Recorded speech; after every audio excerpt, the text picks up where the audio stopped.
en tant que journaliste, je parle à plusieurs personnes, y compris des personnalités politiques dans notre pays. J'ai des sources à l'intérieur du pays, que ce soit au sein des cadres du parti au pouvoir, que ce soit même au sein du gouvernement, de la présidence, du parti au pouvoir. Soit ça,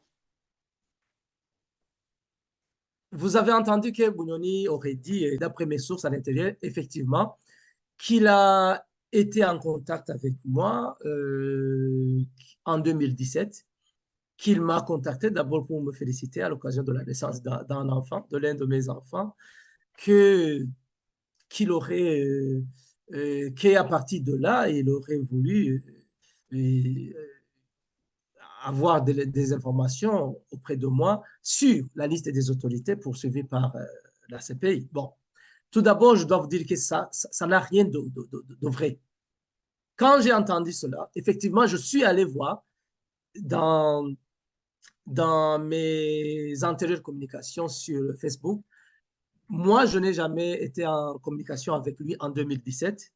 Plutôt, le message de félicitations qu'il a évoqué dans cette audience, ça date de 2013.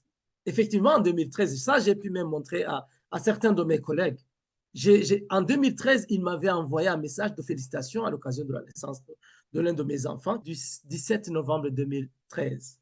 Donc, il y a de cela 10 ans. Alors, que Bunyoni réponde comme ça au juge, moi je trouve qu'il s'est moqué d'eux.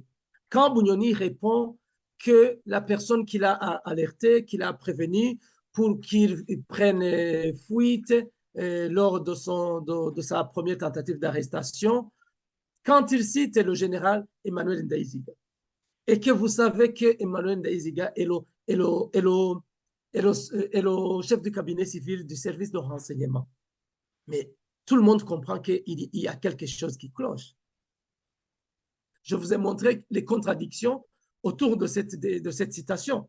J'ai été cité, mais je n'ai pas été quand même mis sur la liste des prévenus.